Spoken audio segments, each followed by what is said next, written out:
አስደንጋጭ ሰበር መረጃ ተሰምቷል። ጠቅላይ ሚኒስትር አብይ አህመድ በመቶዎች ሰላም ከመያንኻትኩም ናይ ወድ ሁሉ ዩቲዩብ ቻናል ተከታተልቲ ከም ትልሙድ ሒጁን አማራን አዘናጋዕ ሰበራ ዝኾነውን ሒዘልኩም መጽለኹ ዶክተር ደብረጽዮን መኽትል ዝኾኑ ኻን ሰላም ድሉዋቲና ይብላሉ መስካውን በተወሰኹን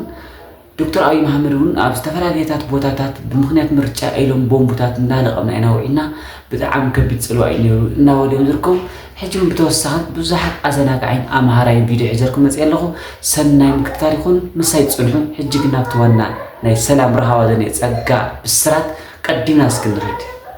ሰላም ድልዋቲና ኢሎም አይተ አማኑኤል አሰፋ ማለብሰ ኸይዳ ኸባ ቤት ምኽሪ ሐሳብ ዝሃቦ ምክትል ፕሬዝዳንት ትግራይ አይተ አማኑኤል አሰፋ መንግስት ትግራይን ሰላም ዘለዎ በሪ ኩሉ ግዜ ክፈት ምዃኑ አፊጥም አለው ሰላም ናይ ህዝብ ትግራይ ናይ ህወሓት ናይ መንግስት ትግራይን መትከላው ቁዋሚ ዝበሉ አይተ አማኑኤል ይኹን በር ሰመማ ፕሪቶሪያ ኣብዘይ ልሉ ኮይንኻ ናይ ፕሪቶሪያ ወዳብ ሒዝኻ መሃር ግን ንባዕልኻ ምዕሻዊ ክብሉ ሐሳብ ይቦም አለው እዚ ማለት ግን ሰላም በሪ ተዓጽ ማለት ከም ዝኾነ ድማ ገሊጾም እዮም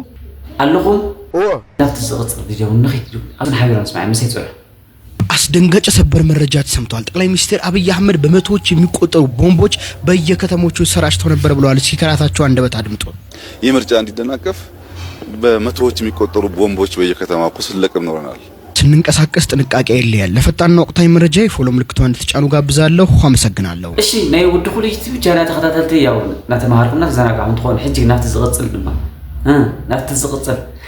إن مجنا حدش فيديو هجمنا مجمع لوسكي نخيد حبيبنا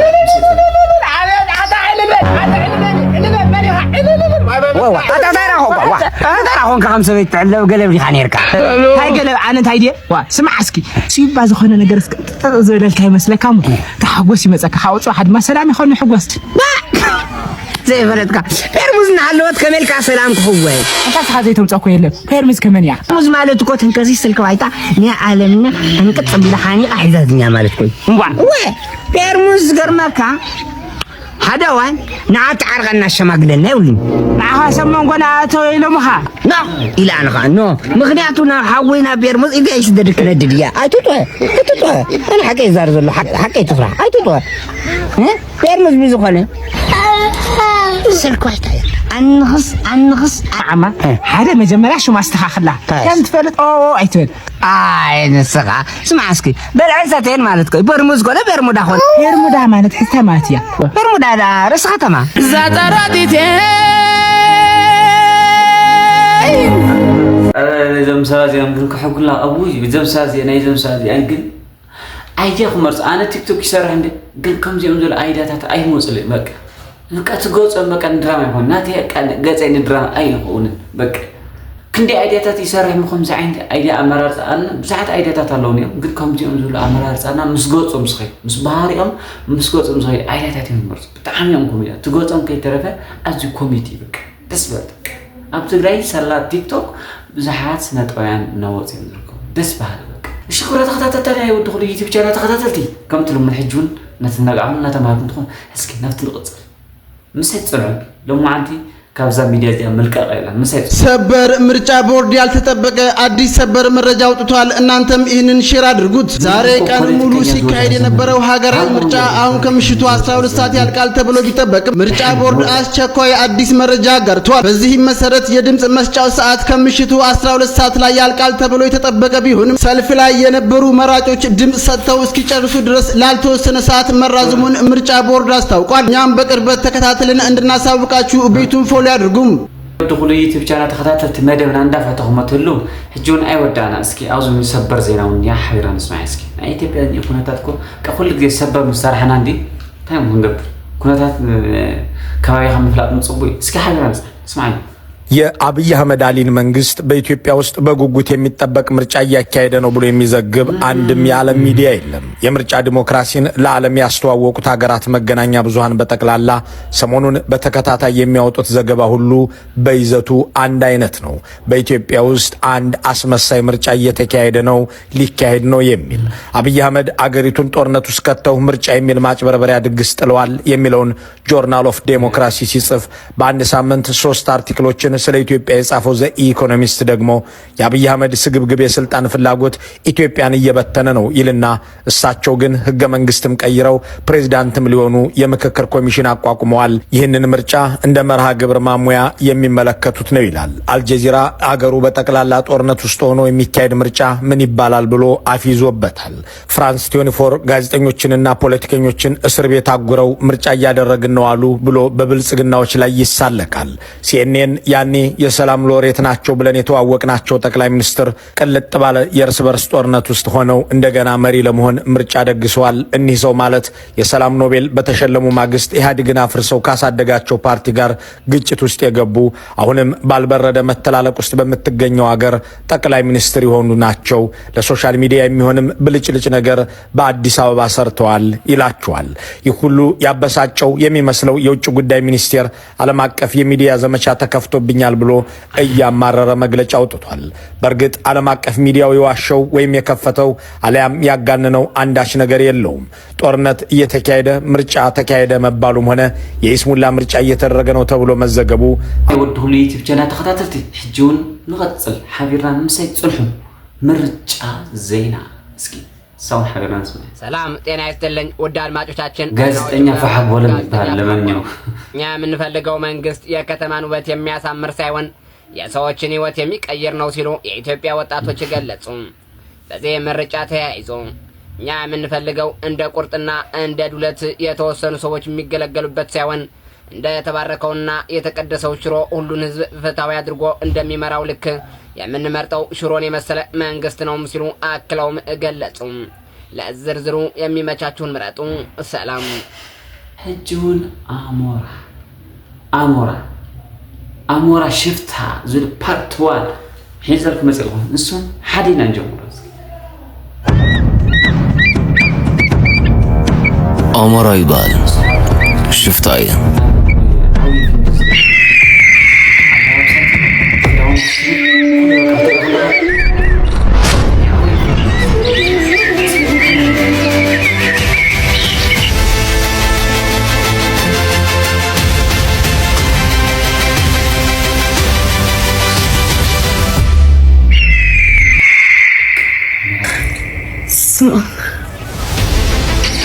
ቤዛ ኸይለካ ምንም ነገር ከይትገብረኒ ቤዛ ከምሐረኒ ኣነ ቆልዓ መፅዓየ ትደሊኻ ወለን ካዚኣ ኣዲላበት ምንሃስ መስቀለ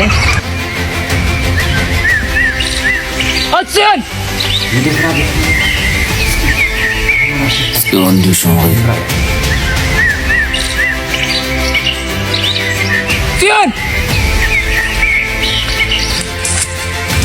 ጽዮን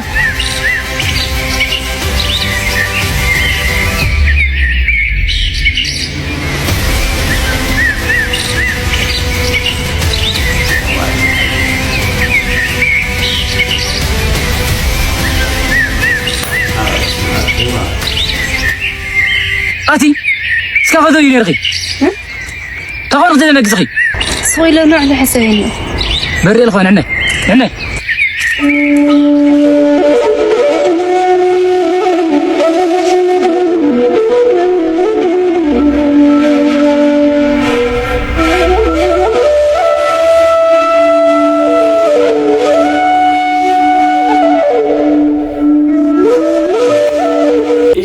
ፊልም ዝግን እዚ ናይ ቲክቶክ ፊልም ጠቅሞ ይማስ ኣብ ቲክቶክ ብዙሕ ኳስ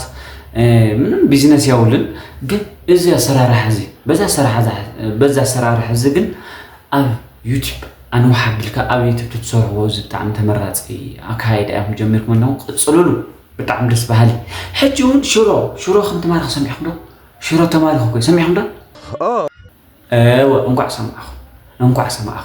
እና ሕጂ ነፍቲ ዝቕፅል ቪድዮ ንኽእል ሽሮ ብጦርነት ምክንያት ዓብዪ ቁፅፅር ውዒሉ እስኪ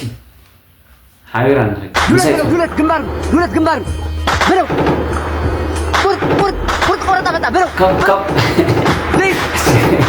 ገባ ኣነ ዘባ ድሽካ እየ ዝሕዝ መሲልኒ ነዋ ድሽካ መሲልኒ ለካ ብኽራር እዮም ዝማርኽዎ ዘሎ ሽሮ ማረከው እንዳትገለው ማረከው ሽሮ ማረከው በለው ተኩስ ሆነ ረጃጅንስ ሆነ ቤት ግራ ቆረጣ ገባ መጨረሻ ኣይተረዳእትን ከመይ ኣነ ተረዲኹም ትኾኑ ተስፋ ገባ أنا تايخم زراي تردان قل حنت صبوت مرة مسحقت خم تزاري دقيقكم سمعوا أتلقم دو ألقم دو أرسية تموت كما خاكو سعم أقري يلن كم إيدي خاتخيفني كان أنا حجون أيود أنا أتمسا نيسا أدقلودي يلن الله ده سكن راي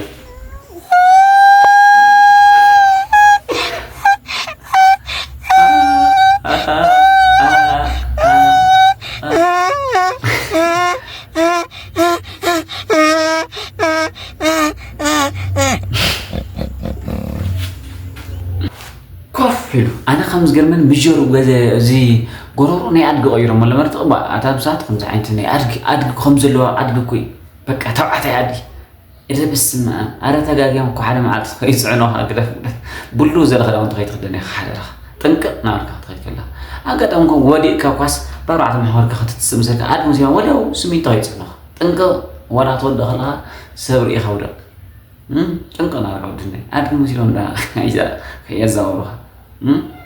شكرا تخطاتلتنا يودخل يوتيوب قناه تخطاتلتي حجون نفتاني مودة تعم عراسك مدبنا ندفتخ مهم تلون بنمطرطر يابلي اسكي نفتاني مودة اسكي اسي اتكاس مودة قال قنبردي ولا نحقدي انسا زغدا اسكي حاجه نراي لا طف ني أرسنال جواتها وعشوك المسير أرسنال من مانشستر ده خلص الشيء كابشي بس لا الفترة زي أدمي تقرن بوتك بطعم يتقرن الفترة زي هرب بس ما شو تقوي عتبك قول عتبك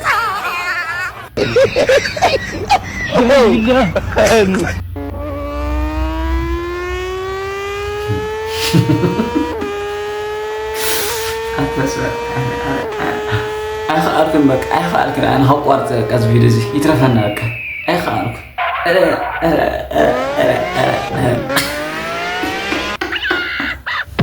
أيوة ما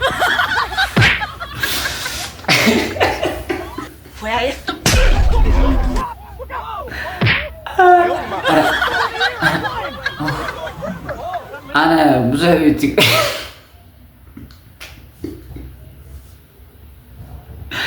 بزاف فيديوهات هيري إني بزاف فيديوهات قلنا لك أنا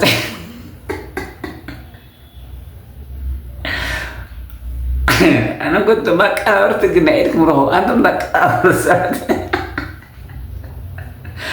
أنتم ذاك أنا أورسات إيه لك مرهو إيه كبر بكازكو نيوان جعلهم كعشرة جواتها زلي بس سكبر كيتشاك مرانا تركز كوجويا كقطت خارف له إيش يود كل يوتيوب قناة تخطاتلت ياو حجكوا ناي دم أنت مدبنا أزي مسنير أقص على جم كساد خلي عم تحسوا كان بس ويش حنت مراك حنت مراك يعني نيجي لك بس حدا عين صورسي مرسا نموده ምርጫ ሊመርጥ ሄደው አይነ ስውር ወጣት ከመረጠ በኋላ አይኑ እንደበራና ከዚህ በፊት እንደዚህ አይነት ምርጫ አይቶ እንደማያውቅ ገለጸ።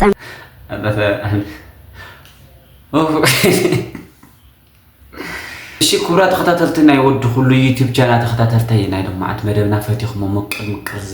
ዝንግዕ ሲሕኩም ተጫወትኩም ተማሃርኩም ቅንጭብ አብልኩም ካብ ብዙሕ ኩነታት ናይ ኢትዮጵያ ዘለውን ተዘናግዕኩም ተማሃርኩም ተዘናግዕኩም ከም ትሉ ምንም ጥርጥር ያብለይ ሰናይ ግዜ ሰብስክራይብ ሼር ናጎርኩም ክሳብ ሽዑ ጽልሑ ካብ ዝሓሸ ቪድዮ ሒዘ መጽምንትን ሼር ሰብስክራይብ ናጎርኩም አካውንት ያው ምስተሓድሽ ምዃኑ ገለ ቫይራል ኣይወጽም ዘሎና ናይ ደማዓት ትሕዝተይ እዚ መስሪያ እስካን ብረኸብ ሰናይቅነ ባይ ባይ ቻው ቻው